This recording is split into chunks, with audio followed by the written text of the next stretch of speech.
എല്ലാ പ്രിയപ്പെട്ടവർക്കും jp.network.kൽ പുതിയൊരു വീഡിയോയിലേക്ക് ഒരിക്കൽ കൂടി സ്വാഗതം. ഞാനാണെങ്കിൽ ആമസോണിലും ഫ്ലിപ്കാർട്ടിലും ഒരു മൾട്ടിമീറ്റർ മേടിക്കാൻ വേണ്ടി കുറേയധികം തപ്പി നോക്കി. അപ്പോൾ എനിക്ക് അത്യാവശ്യം നല്ല റിവ്യൂ ഉള്ള ഒരു മൾട്ടിമീറ്റർ കണ്ടെത്തി അതിന് മേടിച്ചു. അതിൻ്റെ കാര്യങ്ങൾ നിങ്ങളുമായിട്ട് പങ്കുവയ്ക്കാനാണ് ഈ ഒരു വീഡിയോ നമ്മൾ ഇവിടെ ചെയ്തിരിക്കുന്നത്. ഈ ഒരു മൾട്ടിമീറ്റർ ഈ വീഡിയോ കാണുന്ന പല കൂട്ടുകാരും ചിലപ്പോൾ ഉപയോഗിക്കുന്നതായിരിക്കും. അവർക്ക് അതിൻ്റെ അഭിപ്രായങ്ങൾ തീർച്ചയായിട്ടും വീഡിയോയുടെ താഴെ കമൻറ്റ് ചെയ്യാം. അപ്പോൾ മറ്റു കൂട്ടുകാർക്കും അതൊരു ഉപകാരമായിരിക്കും. 749 രൂപയ്ക്കാണ് ഈ ഒരു സാധനം ആമസോണിലാണെങ്കിലും ഫ്ലിപ്കാർട്ടിലാണെങ്കിലും വിൽക്കുന്നത്. ഈ കാണുന്ന ഒരു മൾട്ടിമീറ്റർ ആയിരിക്കും നമ്മളിൽ പലരും ഉപയോഗിക്കുന്നത്. 150 രൂപയ്ക്ക് നമ്മുടെ ലോക്കൽ കടകളിൽ മേടിക്കാൻ കിട്ടുന്ന ഈ ഒരു മൾട്ടിമീറ്റർ ഞാൻ ഒരുപാട് കാലം ഉപയോഗിച്ചു. എന്തായാലും ഈ ഒരു മൾട്ടിമീറ്ററിൻ്റെ അഭിപ്രായങ്ങൾ ഇത് ഉപയോഗിക്കുന്ന കൂട്ടുകാർക്കും തീർച്ചയായിട്ടും താഴെ കമൻറ്റ് ചെയ്ത് അറിയിക്കാം. 150 രൂപയ്ക്ക് മുടക്കിയിട്ട് നിങ്ങൾക്ക് അതിൽ കൂടുതൽ മെച്ചം ഈ ഒരു മൾട്ടിമീറ്ററിൽ നിന്ന് ലഭിച്ചു കാണുമെന്നാണ് ഞാൻ പ്രതീക്ഷിക്കുന്നത്. എന്തായാലും പുതിയ മൾട്ടിമീറ്ററിൻ്റെ ബോക്സ് പൊട്ടിച്ചപ്പോൾ തന്നെ മൾട്ടിമീറ്ററാണ് ഫസ്റ്റ് കണ്ടത്. അതിനുശേഷം അതിൻ്റെ ഉപയോഗിക്കുന്ന വയറുകൾ, പിന്നെ നമുക്കിതിൻ്റെ കൂടെ മൊത്തം 6 AAA ബാറ്ററി ലഭിച്ചിട്ടുണ്ട്. ഇതിൽ നമുക്ക് 3 സെല്ലാണ് ആവശ്യമുള്ളൂ. പിന്നെ ഇതിൻ്റെ വാറണ്ടി കാർഡ്, പിന്നെ ഇതിൻ്റെ യൂസർ മാനുവൽ. ഞാനിത് കാശ് കൊടുത്ത് മേടിച്ച സാധനമാണ്. അതുകൊണ്ട് തന്നെ എനിക്ക് ഇതിനെക്കുറിച്ച് ചുമ്മാ പൊക്കി പറയേണ്ട യാതൊരു ആവശ്യമില്ല. ഇതിൽ ഉപയോഗിച്ചിട്ട് എന്തെങ്കിലും നെഗറ്റീവായിട്ട് എനിക്ക് തോന്നിക്കഴിഞ്ഞാൽ തീർച്ചയായിട്ടും നിങ്ങളെ നമ്മൾ അറിയിക്കുന്നതായിരിക്കും. പിന്നെ ഇതിൻ്റെ കൂടെ കിട്ടുന്ന ബുക്കിൽ പിക്ചർ ഉൾപ്പെടെ എല്ലാ കാര്യങ്ങളും വ്യക്തമായിട്ട് കൊടുത്തിട്ടുണ്ട്. അതുകൊണ്ട് നമുക്ക് വളരെ ഈസി ആയിട്ട് കാര്യങ്ങളൊക്കെ മനസ്സിലാക്കി ഉപയോഗിക്കാൻ സാധിക്കും. നിങ്ങൾ ഏറ്റവും കൂടുതൽ ഉപയോഗിച്ച മൾട്ടിമീറ്റർ ഏതാണെന്ന് ഈ വീഡിയോയുടെ താഴെ ഒന്ന് കമൻറ്റ് ചെയ്താൽ ഈ വീഡിയോ കാണുന്ന മറ്റു കൂട്ടുകാർക്കും അത് ഒരു ഉപകാരമായിരിക്കും. എന്തായാലും നമ്മുടെ മൾട്ടിമീറ്റർ പുറത്തെടുത്ത് നോക്കിയപ്പോൾ അത്യാവശ്യം നല്ല ക്വാളിറ്റി ഉണ്ട്.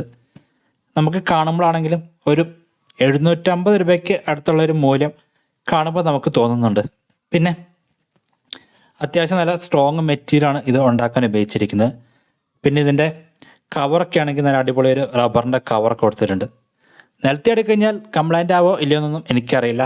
കാരണം ഇത് ഞാൻ 2 ദിവസമേ ഉപയോഗിച്ചിട്ടുള്ളൂ. അത്യാവശ്യം നല്ല ക്വാളിറ്റിയുള്ള കവറാണ് നമുക്കിതിൻ്റെ കൂടെ ലഭിച്ചിരിക്കുന്നത്. പിന്നെ ഇതിൻ്റെ ഒരു പ്രത്യേകത, നമ്മളിപ്പോൾ ഓണാക്കിയിട്ട് ഓഫാക്കാൻ മറന്നു പോയാൽ തന്നെ 15 മിനിറ്റിനുള്ളിൽ തന്നെ ഓട്ടോമാറ്റിക്കായിട്ട് ഇത് ഓഫാവുന്നതായിരിക്കും. നമ്മൾ 150 രൂപയ്ക്ക് മേടിക്കുന്നതിൽ നമ്മൾ ഓഫാക്കാൻ മറന്നു പോയി കഴിഞ്ഞാൽ ബാറ്ററി ലൈഫ് തീരുന്നവരെ വർക്ക് ആയിക്കൊണ്ടിരിക്കും, ഓഫാവില്ല. ഇതിൽ നമുക്ക് ഇനി എങ്ങനെ ബാറ്ററി ഇടാം എന്ന് നോക്കാം. ഈ കാണുന്ന സ്ക്രൂ നമ്മൾ അഴിക്കണം. അതിനുശേഷം നമ്മുടെ റിമോട്ടിൽ ഉപയോഗിക്കുന്ന AAA സെല്ലാണ് ഇവിടെ യൂസ് ചെയ്യുന്നത്. 3 AAA സെല്ല് നമുക്ക് ഇതിനായിട്ട് ആവശ്യമുണ്ട്. ഇതിൻ്റെ കൂടെ തന്നെ നമുക്ക് 6 AAA സെല്ല് ലഭിക്കുന്നുണ്ട്. അതിൽ 3 നമ്മൾ ഇപ്പോൾ ഉപയോഗിക്കുക. അതിൻ്റെ ചാർജ് തീർന്നു കഴിയുമ്പോൾ അടുത്തത് ഉപയോഗിക്കുക. റീചാർജബിൾ സെല്ലല്ല ഇതിൻ്റെ കൂടെ ലഭിക്കുന്നത്. പക്ഷേ നമുക്കിപ്പോൾ നല്ല അടിപൊളി റീചാർജർ സെല്ല് ഒരു 150 രൂപയ്ക്കൊക്കെ ലഭിക്കുന്നുണ്ട്. അതിനെക്കുറിച്ചുള്ള വീഡിയോ ഇതിനു മുമ്പ് ചെയ്തിട്ടുണ്ട്.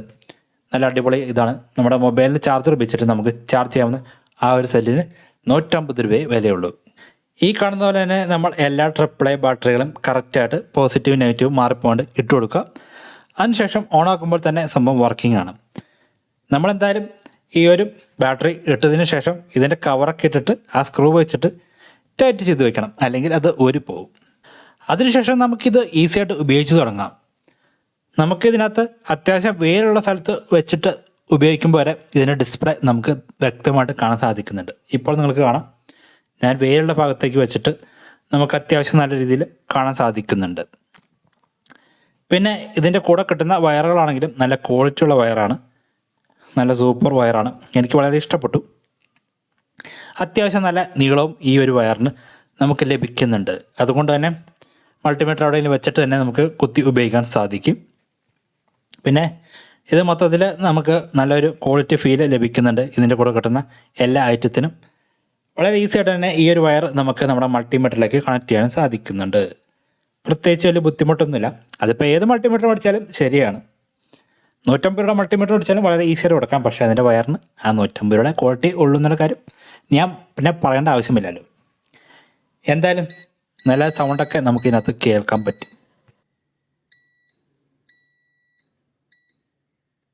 NCV എന്ന് പറഞ്ഞ ഒരു സംഭവം ഇതിനകത്തുണ്ട്. അതിൻ്റെ പ്രയോജനം എന്താണെന്ന് വെച്ചാൽ, നമ്മളിപ്പോൾ ഒരു വീട്ടിൽ ഒരു വയർ ഉപയോഗിച്ചിട്ട് ഒരു കണക്ഷൻ കൊടുത്തിരിക്കുന്നു. അപ്പോൾ അതിൻ്റെ ഇടയ്ക്ക് വയർ കട്ടായെങ്കിൽ ഈ ഒരു സംഭവം ഉപയോഗിച്ചിട്ട് നമ്മൾ ചെക്ക് ചെയ്യുമ്പോൾ കറണ്ടുള്ള ഭാഗങ്ങളിൽ മാത്രം ഈ ഇത് വർക്ക് ചെയ്യുന്നു, അല്ലാത്ത ഭാഗങ്ങളിൽ ഇത് വർക്ക് ചെയ്യില്ല. എവിടെ വയർ കട്ടായോ അതിൻ്റെ ഭാഗത്തേക്ക് പിന്നെ ഇത് വർക്ക് ചെയ്യുന്നില്ല. പിന്നെ ഇതിനകത്ത് ചെറിയൊരു ടോർച്ചുണ്ട്. വലിയ വെട്ടമൊന്നും നിങ്ങൾ പ്രതീക്ഷിക്കേണ്ട ആവശ്യമില്ല. ജസ്റ്റ് നമുക്കൊന്ന് കാണാം. നമ്മുടെ 10 രൂപയുടെ ലാമ്പിൻ്റെ അതിനേക്കാളും കുറച്ചും കൂടെ പൊടിക്ക് വെട്ടമുണ്ട് എന്ന് മാത്രം പറയാം. നമ്മുടെ വീട്ടിൽ ഇപ്പോൾ KSEBിയിൽ നിന്ന് ലഭിക്കുന്ന ആ ഒരു വോൾട്ടേജാണ് ഇപ്പോൾ നിങ്ങൾ കണ്ടുകൊണ്ടിരിക്കുന്നത്. 236 വോൾട്ട് നമുക്ക് ലഭിക്കുന്നുണ്ട്. അത്യാവശ്യം നല്ല വോൾട്ടേജ് നമ്മുടെ അടുത്ത് ഫുൾ ടൈം ലഭിക്കുന്നുണ്ട്. പിന്നെ നമുക്ക് DC വോൾട്ടേജ് ചെക്ക് ചെയ്ത് നോക്കാം. നമ്മൾ സ്വന്തമായിട്ട് നിർമ്മിച്ച ലിഥിയം ബാറ്ററി പാക്ക് ആണിത്. അതിൻ്റെ എന്തോരം വോൾട്ടേജ് ഉണ്ടെന്ന് ചെക്ക് ചെയ്യുന്നതാണ് ഇപ്പോൾ നിങ്ങൾ ഇവിടെ കണ്ടുകൊണ്ടിരിക്കുന്നത്. DC വോൾട്ടേജ് ആണെങ്കിലും AC വോൾട്ടേജ് ആണെങ്കിലും വളരെ എളുപ്പത്തിൽ തന്നെ നമുക്ക് ചെക്ക് ചെയ്യാൻ സാധിക്കുന്നുണ്ട്. പിന്നെ ആംബിയർ നമുക്ക് വളരെ ഈസി ആയിട്ട് ചെക്ക് ചെയ്യാം. നമ്മൾ സാധാരണ ഒരു മൾട്ടിമീറ്ററിൽ ഉപയോഗിക്കുന്ന എല്ലാ ഫീച്ചേഴ്സും ഇതിനകത്തുണ്ട്. പ്രത്യേകിച്ച് ഇതൊക്കെയാണ് നമ്മൾ ഉപയോഗിക്കുന്നത്. അതുകൊണ്ടാണ് ഇതിനെക്കുറിച്ച് കാര്യങ്ങൾ ഇത്രയും പറഞ്ഞുകൊണ്ട് വീഡിയോ അവസാനിപ്പിക്കുന്നത്. വേറെ കാര്യങ്ങളൊന്നും ഞാൻ ഇതിനകത്ത് യൂസ് ചെയ്യാറില്ല.